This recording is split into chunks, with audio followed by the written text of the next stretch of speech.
ये कहानी है 90 के दशक के एक छोटे से गांव की, जहां सुबह की शुरुआत पक्षियों की मीठी आवाजों से होती थी और मेहनत भरी जिंदगी सादगी में ही खुश रहती थी। इस आंगन में मुर्गियों की हलचल के बीच सुकून था और फिर अंदर से एक आवाज गूंज उठती थी, विविध भारती देश की सुरीली धड़कन। रसोई में चूल्हे की आंच पर सिकते समोसे सुबह की खुशबू को और गहरा कर देते थे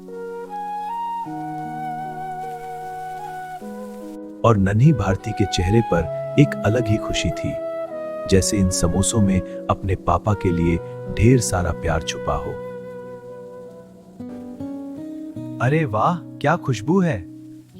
इस घर में एक छोटा सा परिवार रहता है, माँ, पापा और उनके 2 बच्चे। और रसोई में चाय की खुशबू धीरे धीरे पूरे घर को जगा रही थी। इन पलों में न कोई जल्दबाजी थी, न कोई दूरी, बस साथ था, अपनापन था, और वही इस परिवार की सबसे बड़ी दौलत थी।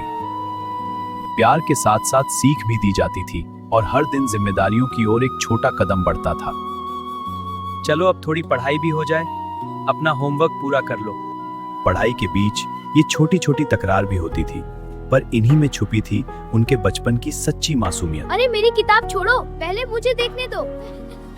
हर छोटी तकरार के बाद माँ का प्यार सब कुछ फिर से ठीक कर देता था।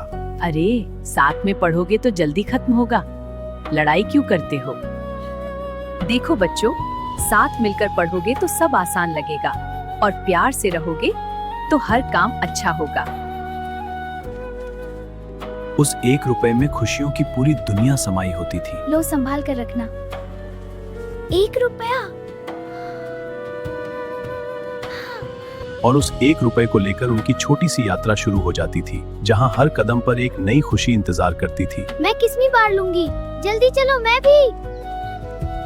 और उस 1 रुपए में मिल जाती थी सबसे मीठी खुशी। किस्मी बार, हाँ यही लेते हैं।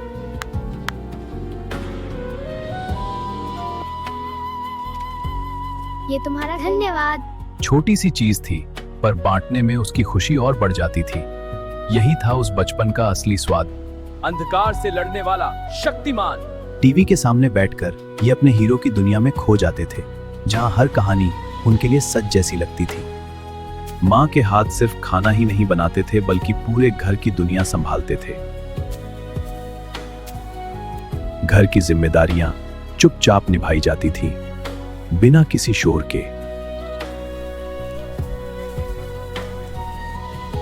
और उधर पापा के हाथ दिन भर यूं ही चलते रहते थे, बिना रुके, बिना थके, ताकि घर में हर छोटी से छोटी खुशी हमेशा बनी रहे।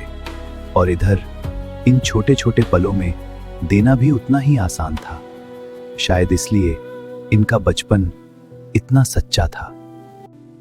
उनकी मेहनत कभी दिखाई नहीं देती थी, पर उसी में उस पूरे घर की नींव छुपी होती थी।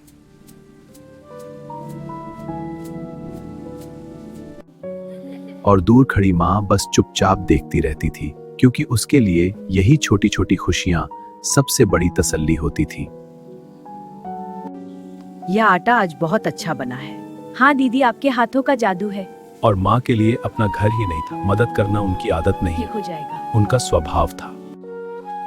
दिन भर की मेहनत के बाद अब ये सफर शुरू होता था, जहां थकान तो होती थी, पर दिल में बस एक ही सुकून होता था, घर लौटने का। और जैसे ही वो घर पहुंचते थे, थकान अपने आप कहीं खो जाती थी, क्योंकि उनका असली सुकून यही था, इन नन्हे हाथों के इस प्यार में। और फिर दिन की सारी थकान के बाद रसोई की ये गर्माहट घर को फिर से जोड़ देती थी। थोड़ा सा आराम और फिर वही जिम्मेदारी, क्योंकि उनके लिए घर सिर्फ रहने की जगह नहीं था, बल्कि हर छोटी चीज उनकी जिम्मेदारी थी।